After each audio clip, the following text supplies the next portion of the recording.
Buenas tardes, señoras y señores. Bienvenidos al atardecer de este viernes, día 24 de mayo de 2024. Bueno, ya saben ustedes que anoche a las 12 empezó la campaña electoral de las elecciones europeas. Es decir, que llevamos 16 horas y un minuto de campaña electoral, que es el siguiente reto que hay en el calendario político y el que se están tomando, como es lógico, todos los actores de la vida política muy en serio. Y quiso la fortuna, o no la fortuna, no lo sé, el caso es que pasó, ocurrió, sucedió, que en la apertura de la campaña electoral hubo un debate entre los grandes líderes europeos. Estamos hablando de elecciones europeas. Y entonces ya saben ustedes que los partidos políticos tienen, dependen o forman parte de una organización internacional, en este caso de una organización europea. Y los líderes de esas organizaciones ayer debatieron públicamente. Entonces estaban, por ejemplo, Ursula von der Leyen, que es la presidenta de la Comisión Europea, que además milita en el Partido Popular Europeo. Y Ursula von der Leyen, preguntada por el resto de los contendientes en ese debate, fue preguntada a propósito de si ella pactaría con Giorgia Meloni, que, como saben ustedes, es la presidenta italiana y que además es una política de extrema derecha. Y lo que dijo Ursula von der Leyen es que, bueno, que ya no ponía ningún reparo a pactar con nadie que aceptara una serie de condiciones, fundamentalmente tres, explicitó.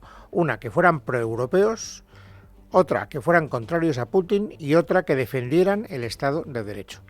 Si se daban esas condiciones, ella no cerraba la puerta a pactos con personas que abrazaran, digamos, ese credo de tres puntos concretos. Y naturalmente, pues eso se empezó a circular en las primeras horas de la campaña.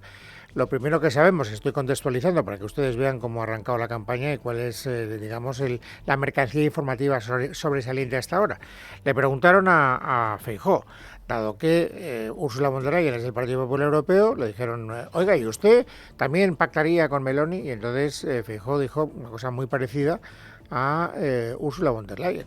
Dijo, bueno, es que para mí Meloni no es exactamente extrema derecha. Yo hago distinciones. Hay partidos de extrema derecha que son mucho más de extrema derecha, y trató de salvar la cara y de no encontrar o no entrar en una contradicción con lo que había dicho antes su jefa de filas en el Partido Europeo. Y ahí es donde ha nacido el germen de lo que el Partido Socialista va a explotar durante toda la campaña. Ya lo veíamos muy claro, ¿no? Ya lo habíamos visto durante todo el enfrentamiento con el presidente de la República Argentina, que también es de un partido de extrema derecha y que además vino a España para ayudar a Vox, que es un partido que, según el Partido Socialista, milita en la extrema derecha. Ya sabemos que el Partido Socialista está tratando de tocar una vez más la campana de la alerta antifascista, que le funcionó el 23 de julio, que es la única baza que tiene y que es la que va a tratar de utilizar en beneficio propio con toda seguridad durante las 2 semanas que durará esta campaña. La prueba más evidente es que después de esta coincidencia que se ha producido en las últimas horas, lo de Ursula von der Leyen y de el propio Alberto Núñez Feijóo, se ha lanzado en tromba, ¿quién? El presidente del gobierno, que ha abierto campaña en Barcelona. ¿Y qué ha dicho Sánchez? Escuchen lo que ha dicho Sánchez. Cuando se dice, yo me abro a pactar con los aliados de Vox en España, por entendernos el Vox europeo, pues evidentemente es absolutamente incompatible con el planteamiento de negociación que tuvimos hace 5 años y que tiene la socialdemocracia europea, no solamente la española, la europea. Por eso, pues creo que es muy grave lo que ayer dijo el jefe de la oposición, de que evidentemente iba a abrirse a un entendimiento con el Vox europeo. ¿Para qué quiere más el señor Sánchez? Si es que esta es la gran estrategia, la que quieren. Vuelvo a repetir, también vino el presidente de la República Argentina, les centró ese balón y también se lanzó en plancha el presidente del gobierno. Era este debate el que querían. Y la verdad es que se lo están poniendo en bandeja. Uno puede pensar que, bueno, hombre, que sí, que era una pregunta obligada y una respuesta obligada. ¿Por qué? Pues porque se produjo ayer esa intervención que ya les he resumido de Ursula von der Leyen. Sin embargo, si uno ve cuáles son las intervenciones de otros miembros destacados del Partido Socialista, uno se da cuenta enseguida de que no estamos ante un hecho aislado. Estamos ante un argumentario perfectamente establecido. No solo Sánchez ha hablado de los pactos del Partido Popular Europeo y del Partido Popular de España con la extrema derecha, también otros miembros del gobierno. Por ejemplo, el señor Bolaños. ¿A quién le puede sorprender que al señor Feijóo le parezca bien que el Partido Popular Europeo pacte con con la ultraderecha europea, cuando es lo que ha hecho el señor Feijóo en España, abriendo las puertas de los gobiernos autonómicos a la ultraderecha española para que hoy gobiernen las comunidades autónomas que gobiernan PP y Vox, extremistas de toda condición y de todo color y sabor? Bueno, pues esto es lo que hay. Es decir, hay una clarísima estrategia política, legítima, supongo, por parte del Partido Socialista, de, primero, hablar de la extrema derecha y agrupar en la extrema derecha tanto al Partido Popular como a Vox, como al resto de formaciones políticas, Meloni, por ejemplo, que están pululando por Europa. Y una vez que ya se ha producido esa identificación, ya que hemos situado al Partido Popular en el ámbito de la extrema derecha, entonces ya decimos lo que es la extrema derecha. Y ahí ha llegado el ministro de Asuntos Exteriores para dejarlo claro. Álvarez, que también ha hablado hoy. No ha hablado del Partido Popular, ha hablado de Vox, del partido que tiene, digamos, la patente de la extrema derecha de acuerdo a los usos y costumbres de lo que dicen los actores de la política española. ¿Y qué ha dicho Álvarez de Vox y de la extrema derecha? Pues mejor que lo diga él mismo. La violencia verbal siempre precede a la violencia física. Hemos visto un intento de asesinato de un primer ministro, hemos visto una paliza a un candidato socialdemócrata. Y aquí hemos visto a Santiago Abascal, el líder de Vox, decir que al gobierno en el que yo me siento hay que sacarle a patadas y a gorrazos. Le hemos visto también decir que el presidente del gobierno terminará colgado por los pies. Es muy, muy preocupante.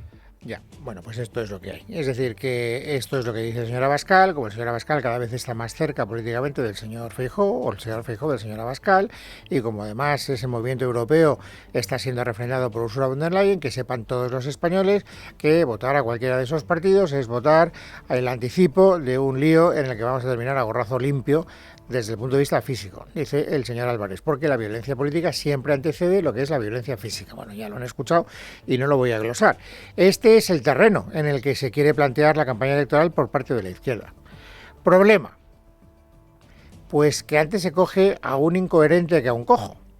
Entonces, resulta que la número 1 en la lista europea por el Partido Socialista, Teresa Rivera, también había hablado de la derecha o de la ultraderecha europea, pero no en los mismos términos en los que están hablando hoy el señor Sánchez o el señor Bolaños. En una entrevista el domingo pasado, en El Correo, le preguntaron si ella pactaría con algún partido, como por ejemplo el de Meloni. Y la respuesta textual, se la voy a leer textual, de la señora Rivera en El Correo fue: pues depende de la aritmética del Parlamento el 9 de junio. Si las propuestas que hacen son propuestas con arreglo a valores de más Europa, de respeto a la democracia, a las reglas del juego, pues habremos visto su reincorporación a la normalidad europea. Es decir, lo mismo que Ursula von der Leyen. Lo mismo. Con la diferencia de que esto Teresa Rivera lo dijo el domingo y Ursula von der Leyen lo dijo ayer, que era jueves. Con 4 días de anticipación, Teresa Rivera suscribe el mismo discurso. Y naturalmente esta es una contradicción que no ha pasado inadvertida no solo al Partido Popular, que también, aunque el Partido Popular no ha querido entrar en ese juego. Yo creo que no quiere alimentar esto de la extrema derecha porque sabe que no es el terreno que le conviene en esta campaña. Pero ¿quién ha entrado de una manera desaforada? Podemos. ¿Contra quién? Contra Teresa Rivera, por estas declaraciones que les acabo de leer. Escuchen a Irene Montero.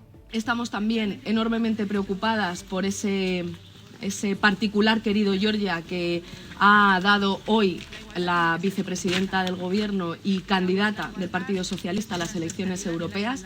Teresa Rivera ha entonado su propio querida Georgia. Ha dicho que el Partido Socialista está dispuesto a pactar con la extrema derecha de Giorgia Meloni, que, como saben, es una declarada antiabortista. Así que ahí tenemos una cuña de la propia madera. Ahí tenemos ahora a Podemos diciéndole a Teresa Rivera lo mismo que los conmilitones de Teresa Rivera están diciendo de Ursula von der Leyen o de el señor Núñez Feijóo. Claro, hoy Teresa Rivera no ha tenido nada más, ella no ha tratado de desdecirse, no, ella ahora quiere que todos olvidemos la hemeroteca. Ahora nadie quiere que vayamos a releer lo que dijo en esa entrevista al Correo el domingo pasado. Ella ahora lo que quiere es suscribir, como si no hubiera dicho nada con carácter previo, el mismo discurso que Sánchez, o el mismo discurso que Bolaños, o el mismo discurso que Álvarez. Es decir, oiga, que pactar con la ultraderecha es muy malo. Esa es una mala alianza. Esa alianza de la derecha y la ultraderecha va en contra de los intereses de las personas, pone en riesgo el futuro. ¿Y por qué no dijo usted lo mismo el domingo? Pero bueno, en fin, tampoco les vamos a pedir mucha coherencia a los políticos, ni de un partido ni de otro, porque ya sabemos que no suele ser ese su comportamiento, su conducta habitual. El Partido Popular, les decía hace un instante, sin embargo, en estas primeras estribaciones de la campaña de las elecciones europeas, no parece que quiera agitar este asunto, tal vez porque sabe Alberto Núñez Feijóo que ese es un terreno que no le conviene. Es más, ya se le notó, o por lo menos yo le noté, o creí notarle, muy, digamos, incómodo cuando Javier Milei había venido y le había dado al Partido Socialista la oportunidad de hablar de lo que era la extrema derecha, de hablar de Vox y de meter naturalmente en el mismo saco al señor Núñez Feijóo. Eso, pues, esa especie de campanadas de alerta antifascista al electorado del Partido Socialista, el electorado de la izquierda, le moviliza y a Vox le resucita. Y sin embargo, el Partido Popular, que está en medio de esa pinza, le viene regular. Por lo tanto, no lo quiere, esgrimir mucho, no lo quiere airear. Me parece razonable desde el punto de vista político. Por eso, si nos vamos ahora al discurso de Feijóo en estos primeros minutos de campaña europea, lo escucharemos no hablando de esto, sino hablando de lo anormal que es la situación política en España desde que el presidente del gobierno es Pedro Sánchez. Hoy no sé cuántas veces ha utilizado la expresión no es normal. Muchas, no las he contado. Muchas. No es normal silenciar a todo aquel que discrepa y que el presidente del gobierno le dé una instrucción a la presidenta del Congreso de los Diputados para que me calle. No es normal que se ataque a jueces, a periodistas con nombres y apellidos. No es normal que desde el gobierno se intente fracturar la sociedad, polarizar la sociedad, insultar a todo el mundo que no les vota. No es normal que el gobierno de un país se apoye en todos aquellos que quieren que su país fracase. No es normal que el gobierno de un país solo tenga mayoría para aprobar la ley de impunidad. Solamente van a sacar la ley de amnistía. A eso les interesa, porque sin la ley de amnistía no pueden seguir en el gobierno después de haber perdido las elecciones. Eso no es normal. Y hay más cosas que no son normales, suma y sigue. Además de todo lo que ya le hemos escuchado que no es normal, todavía hay más cosas, según Feijóo, que no son normales. No es normal que el presidente del gobierno de un país solo se preocupe de sus problemas personales. Y no es normal que el presidente del gobierno de España solo resista y no gobierne. Pues a todo eso le vamos a dar la respuesta el 9 de junio. Y para eso os pido dos cosas: movilizarnos y concentrar el voto. Si lo que queremos es que Sánchez se vaya, pero empezamos a dividir el voto, se queda. Bueno, pues con esto que llevamos contados en estos 14 minutos, yo creo que tenemos bastante claro por dónde van a ir las estrategias de la campaña electoral de la derecha y de la izquierda.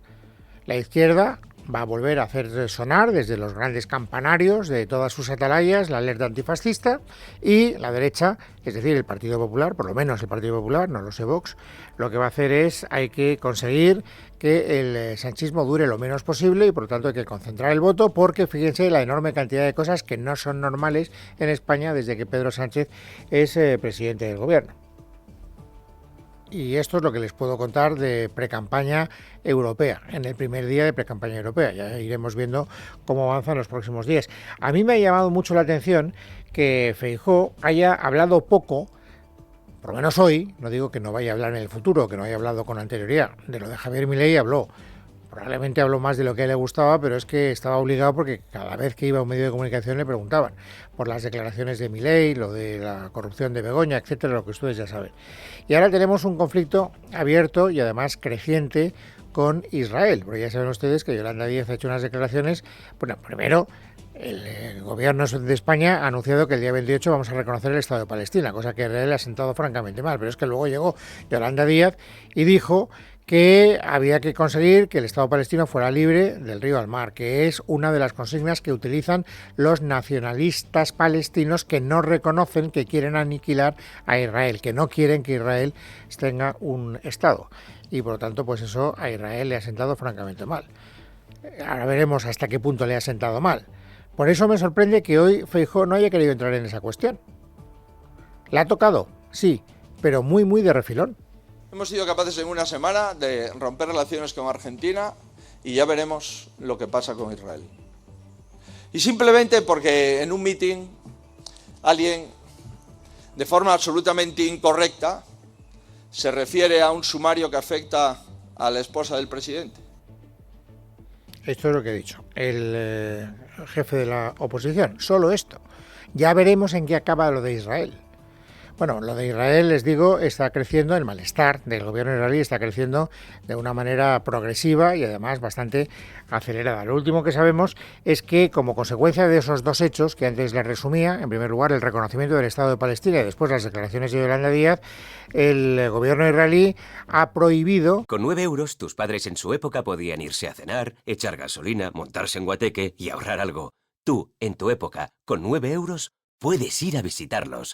Viaja en alta velocidad a cualquiera de nuestros destinos desde solo 9 euros. Consulta condiciones y compra tu billete en wigo.com. Wigo, let's go. Que la legación diplomática de España en Tel Aviv pueda atender a los palestinos.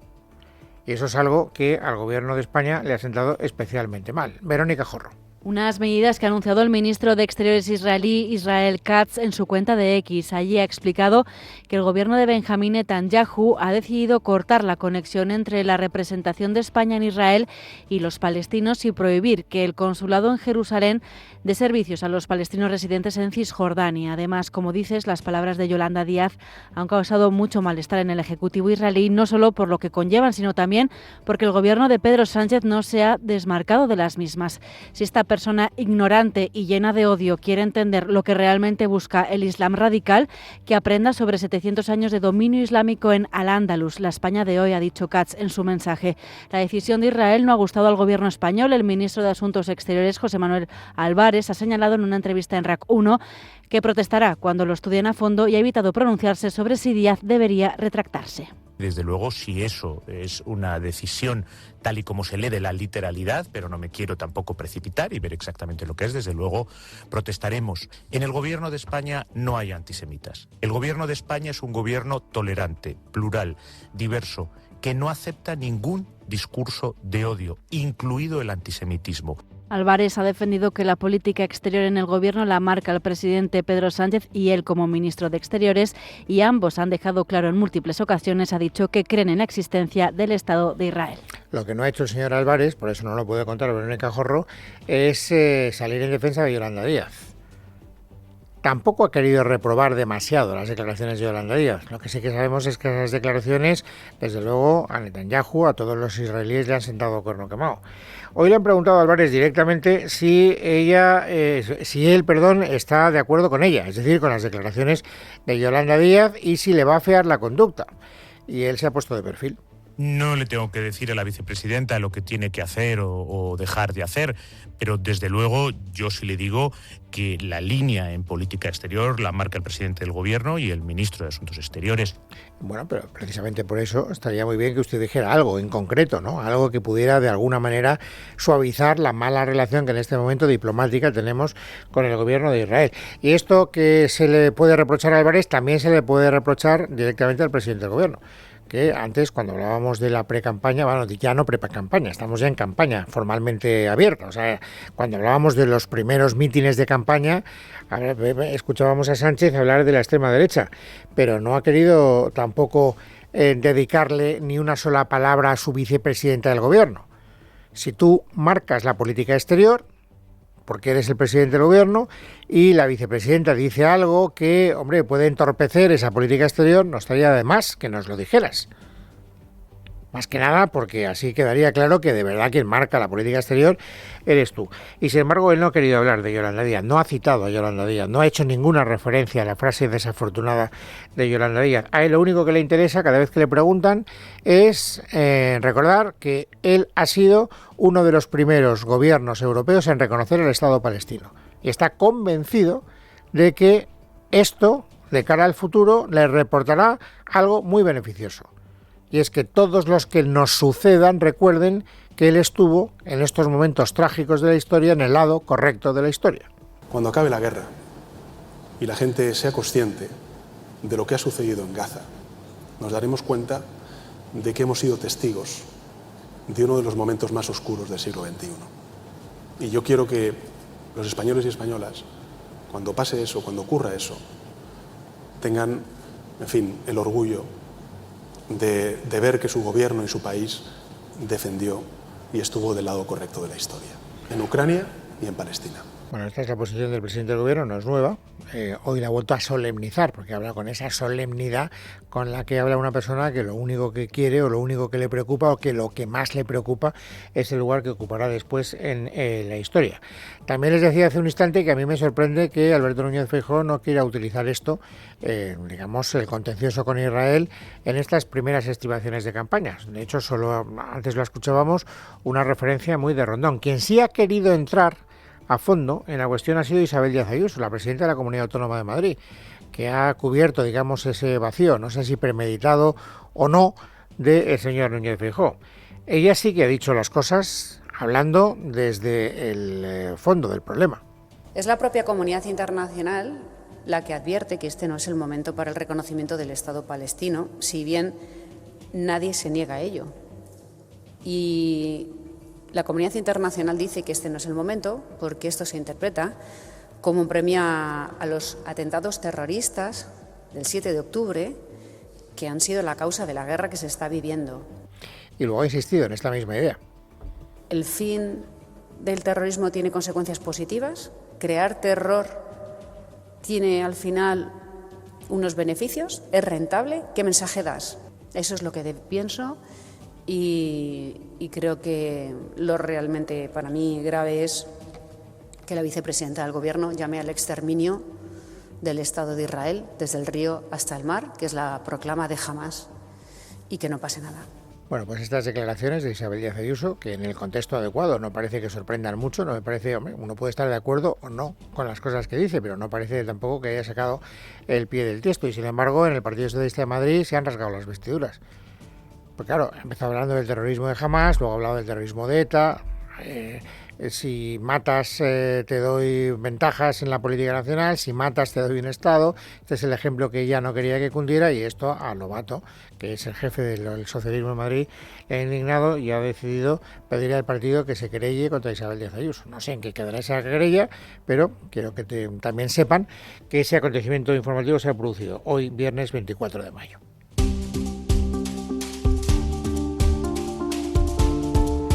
Y ahora vamos, como siempre, amigos, a completar el paisaje informativo sobresaliente del día. Esther Nieto, bienvenida, buenas tardes. Buenas tardes, Luis. El juez que investiga la denuncia contra la esposa del presidente del Gobierno, Begoña Gómez, por presunto delitos de corrupción en el sector privado y tráfico de influencias, ha apercibido a la Fiscalía por sus frecuentes e inusuales visitas personales a la sede del órgano de instrucción. Por otro lado, ha solicitado a la policía para que remita copia del DNI de Begoña Gómez. Todo ello cuando hoy Libertad Digital desvela que el Gobierno desactivará la unidad central operativa de la Guardia Civil en los meses de verano para retrasar la investigación de la esposa de Sánchez. Miguel Ángel Pérez, buenas tardes. Buenas tardes. Fuentes policiales consultadas por Libertad Digital afirman que los agentes de la Unidad Central Operativa de la Guardia Civil, UCO, han estado trabajando estos meses jornadas de hasta 18 horas durante muchos días. A pesar de ello, el Ministerio del Interior, que dirige Fernando Grande Marlaska, no tiene previsto pagarles ninguna hora extra y por tanto tendrán que ampliar sus vacaciones forzosamente como compensación. Si la UCO estuviera investigando casos de corrupción que afectaran a PP o Vox, seguro que Grande Marlaska, dicen, aprobaba rápidamente una partida presupuestaria para pagar a los agentes las horas extra y que no se pierda todo el verano. Las mismas fuentes consultadas subrayan que el trabajo de los agentes durante este año ha sido ímprobo y extenuante, ya que han participado en las investigaciones más sensibles y polémicas. Al extenderse varias semanas su periodo vacacional, las investigaciones en curso también se verán retrasadas. Los meses de verano, es decir, julio y agosto, serán prácticamente inhábiles. Esto afectará a causas como la de Begoña Gómez, la trama Koldo, el caso Negreira o el caso Rubiales. Mientras tanto, en el caso Koldo, el exministro de Transporte, José Luis Ábalos, ha asegurado este viernes durante su comparecencia en la Comisión de Investigación de la trama de las mascarillas en Baleares que no tiene nada que ver con ninguna compra por parte del gobierno balear durante ninguna de las fases de la pandemia de COVID-19. Dice Ábalos que se ha enterado reiterado ahora. Ha sido una comparecencia en la que ha cargado contra Sánchez por expulsarle del PSOE de forma espasmódica, tal y como ha dicho. Teresa Fernández. No hubo relación entre su ministerio y Baleares, así ha comenzado Ábalos su comparecencia. Lo único que les unía, dice, era su labor como ministro con la movilidad y el transporte. ¿Qué tengo que ver con la contratación de Baleares? Pero bueno, imagino que ustedes ahora tratarán de establecer alguna vinculación que justifique mi presencia aquí. Pues bueno, trataré de improvisar. Pero desde su ministerio sí se realizó una llamada a Baleares para una compraventa de mascarillas. Sin embargo, Ábalos, a pesar de admitir ser muy pocos trabajando en el ministerio durante la pandemia, no sabe decir quién pudo realizar dicha llamada. También ha corregido que no ha sido expulsado del Partido Socialista, sino suspendido, y no le encuentra sentido. Yo creo que el partido y la dirección del partido reaccionó con cierto apresuramiento, a mi modo de ver, sin valorar siquiera si eso iba a ser útil o no útil, pero puso un nivel de exigencia tremendamente alto. En cuanto a Koldo, dice Ábalos que tenía mejor relación con otros asesores, que no le encuentra una relación tampoco con Koldo y Begoña Gómez, y que ve lógico que Koldo no haya comparecido hoy en la Comisión Balear.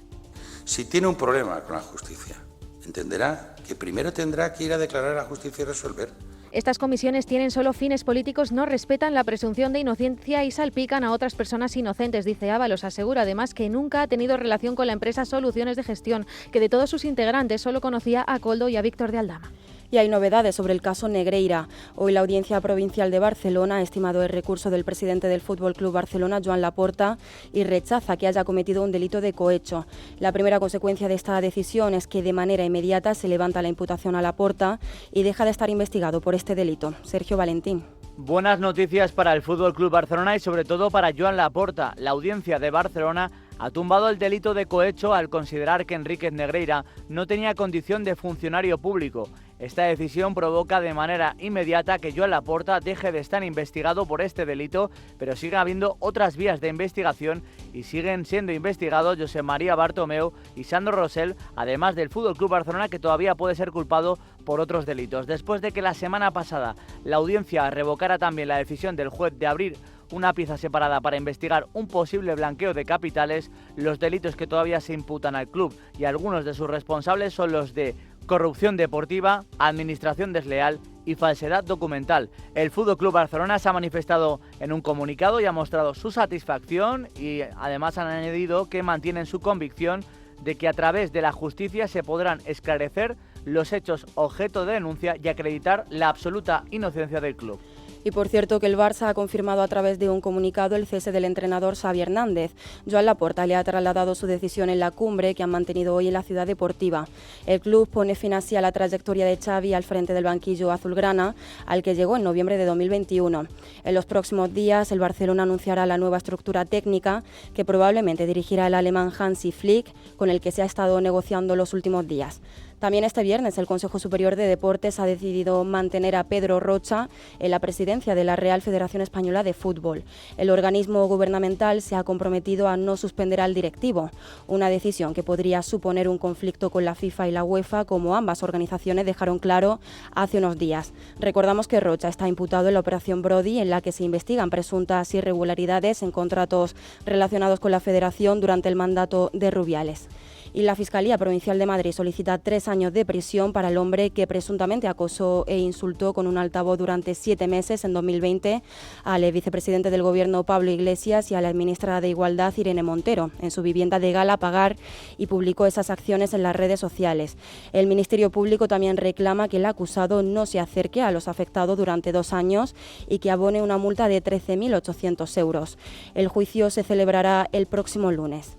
Y cambiamos de asunto porque en Palma de Mallorca 4 personas han muerto y otras 16 han resultado heridas, 7 de ellas muy graves, tras el desplome de un restaurante en la playa de Palma.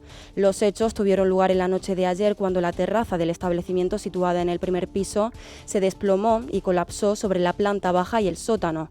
Según las principales hipótesis, el sobrepeso en la terraza es lo que habría provocado el desplome de la infraestructura. Gabriel Moreira. Sí, los bomberos y especialistas de la Unidad Científica de la Policía Nacional ya inspeccionan el restaurante de la playa de Palma, cuya terraza de la primera planta cedió ayer y cayó sobre la planta baja. Según Eder García, jefe de bomberos de Palma, se trata de un derrumbe por sobrepeso. Todo apunta a una causa combinada, se está barajando, todavía se están haciendo investigaciones, pero todo apunta a una estructura antigua y una causa de sobrepeso, una causa combinada. Un derrumbe que ha provocado el fallecimiento de 4 personas, una camarera española de 23 años de Navarra que trabajaba en el local, 2 turistas alemanas de 20 y 30 años y un ciudadano senegalés que llevaba varios años viviendo en la isla. Además de los fallecidos, el alcalde de Palma, Jaime Martínez, ha confirmado que los 5 heridos en estado crítico están fuera de peligro. En estos momentos pues parece que ya solo hay 8 personas ingresadas, todos de nacionalidad holandesa. Parece ser que la información que tenemos es que los heridos críticos pues ya están fuera de peligro. El Parlamento de Palma ha celebrado esta mañana un minuto de silencio ante las puertas del Ayuntamiento y se han decretado 3 días de luto oficial. Y los Mossos d'Esquadra han detenido a 4 personas por el robo de cable de cobre en la línea de tren Barcelona-Montcada y Reixac, que paralizó el servicio de Rodalies durante las elecciones en Cataluña del pasado 12 de mayo. Recordamos que la Unidad Central de Incendios Estructurales ya descartó que se tratara de un sabotaje y la principal línea de los investigadores fue que se encontraban ante un grupo criminal especializado en robo de cable de cobre. Precisamente también la Guardia Civil ha detenido a 36 personas e investiga a otras 6 por el robo de 34.000 metros de cable en las provincias de Ávila, Valladolid, Córdoba y Sevilla. Esteban Santos. Sí, el valor del material hurtado es de casi 2 millones de euros. La Guardia Civil que ha detenido a estas 36 personas por robar 34 kilómetros de cables de cobre en Ávila, en Valladolid, en Córdoba y en Sevilla. Fernando Galeano, el subdelegado del Gobierno en la provincia de Ávila, ha dado más detalles sobre este suceso. Se han podido recuperar 13 kilómetros de cableado. Solo en la provincia de Ávila se les atribuyen 38 hechos delictivos producidos en 12 términos municipales diferentes, todos ellos en el Valle Amblés. Comienza en noviembre del 2023, cuando se empiezan a detectar robos de cable en Ávila en diferentes términos municipales del Valle Amblés. Buscaban los presuntos delincuentes los cableados que van paralelos a las carreteras en dichos términos municipales. A los detenidos se les imputan los delitos de robo con fuerza, daño, incendio forestal y pertenencia a grupo criminal. Y sepan que está previsto que el presidente ucraniano Volodymyr Zelensky visite Madrid el próximo lunes 27 de mayo, después de haber cancelado el viaje que tenía agendado para el pasado 17 de mayo por la evolución de la guerra en su país contra Rusia. Como tenía programado, Zelensky se reunirá con el presidente del gobierno Pedro Sánchez, con quien se espera que firme el acuerdo de seguridad bilateral, aunque no se ha detallado todavía si habrá encuentro con el rey Felipe VI. Y terminamos contándoles que la Corte Internacional de Justicia, el máximo tribunal de Naciones Unidas, ha ordenado este viernes a Israel que detenga de inmediato su ofensiva militar en Rafah. El tribunal con sede en La Haya se pronuncia de este modo después de que Sudáfrica solicitara hace 2 semanas que la Corte dictara medidas cautelares urgentes ante el ataque israelí contra esa localidad que dio comienzo el 6 de mayo y que ha provocado desde entonces el desplazamiento de unos 800.000 palestinos que se habían refugiado en Rafah. En casa de Herrero, Es Radio.